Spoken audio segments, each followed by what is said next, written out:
Son, I see you. I see your struggles, your dreams, your questions. I see the fire in your heart to become more than you are today, to build a life of purpose, strength, and honor. And I want you to know, I am with you on this journey. But listen carefully, because this phase of your life is critical. It will define the man you're becoming. First, stay focused. This world is full of distractions, comfort, pleasure, and the illusion of an easy path, but these temptations only weaken you. Comfort may feel good for a moment, but it breeds complacency. Lust may promise excitement, but it leaves you empty. These are traps, not treasures. Reject them. For a man can never build himself great on these things. Discipline yourself, for discipline builds strength, and strength builds men who can carry the weight of responsibility. But son, let all that you do be done in love. That is the true virtue of masculinity. This is your season to grow, to build, to grind. Do not seek shortcuts. Do not look for quick rewards. The work you do today will determine the foundation of your future. Choose the harder road, the narrower path. It's the one that leads to greatness. You are not called to be like everyone else. You are called to be set apart.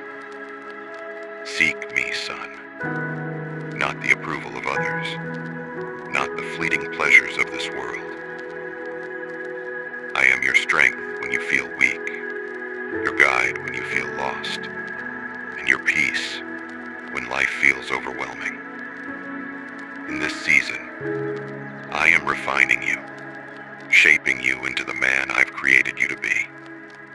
Stay rooted in my word. Let my wisdom lead your decisions, and you will not falter. Remember, you are not doing this for yourself alone. You are preparing to lead, to provide, to protect.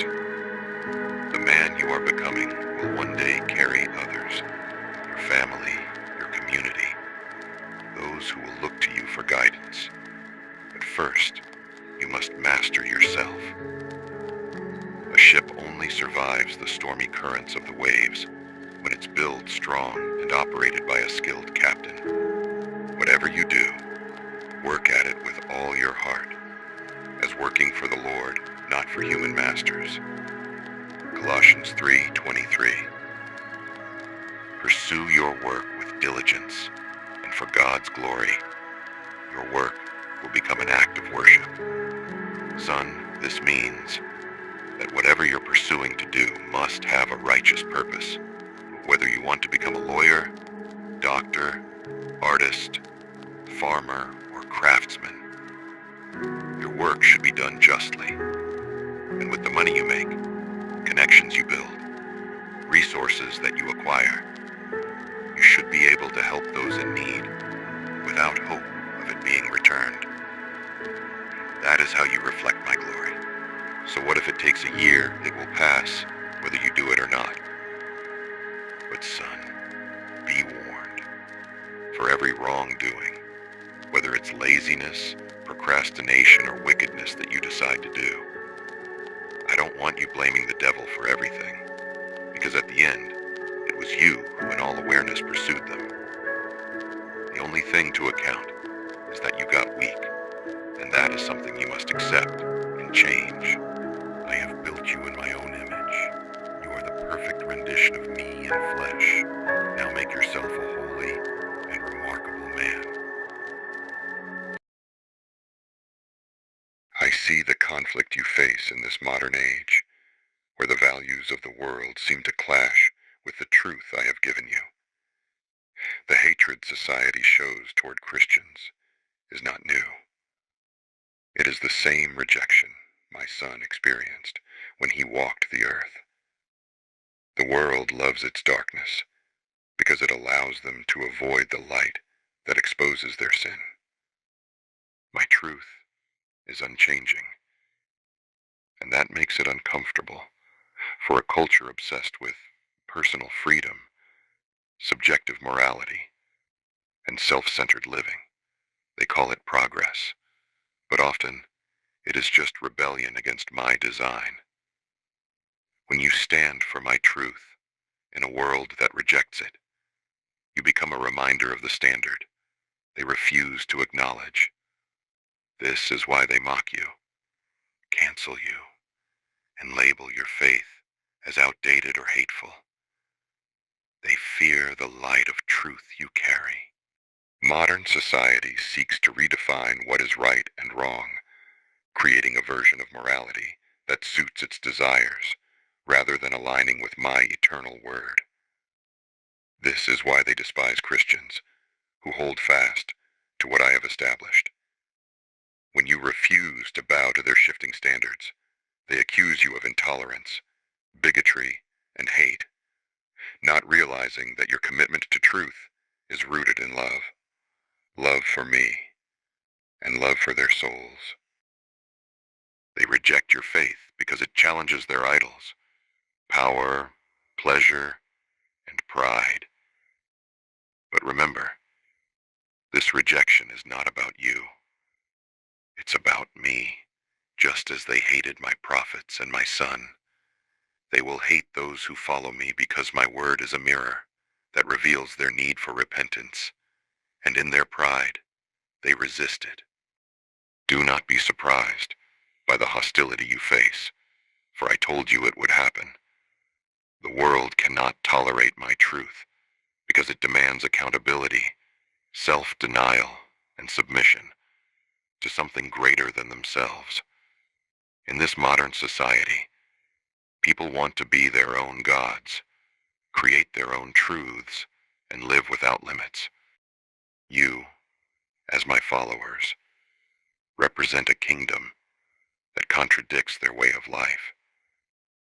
When you proclaim my word, you are reminding them that there is a higher authority, a greater standard, and an eternal judgment. This is why they seek to silence you, to mock you, and to erase the influence of my truth. But take it from me, I have created this world. Their hatred cannot undo my love, and their rejection of you cannot separate you from my presence. Stand firm in faith, knowing that your witness matters, even in the face of opposition.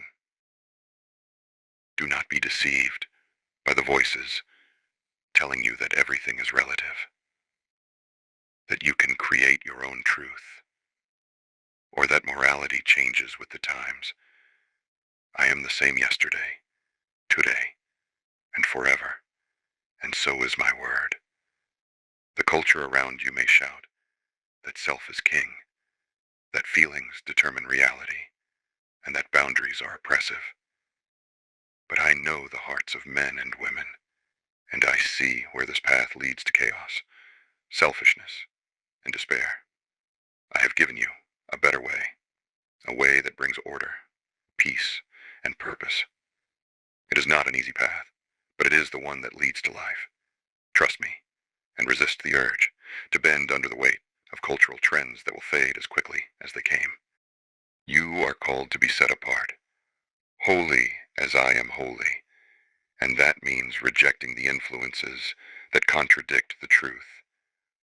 Modern culture celebrates personal freedom above all else, but true freedom is found in me.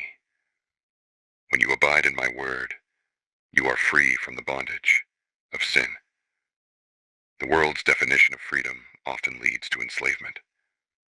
Enslavement to desires, to public opinion, and to fleeting pleasures that cannot satisfy. Do not trade the eternal promises I have for you for the temporary applause of man. Stand firm, even when it costs you. For your faithfulness to me is far more valuable than their approval. There will be a time when nobody will know what to believe in because of so many viewpoints, verdicts, and speculation on what is right and wrong. Everything will be muddled. Others may ridicule you for your convictions, but in their hearts, many will see the peace, clarity, and hope you have, and long for it themselves. Be courageous, for I am with you, and the truth you uphold is a beacon of my love, even in the face of opposition.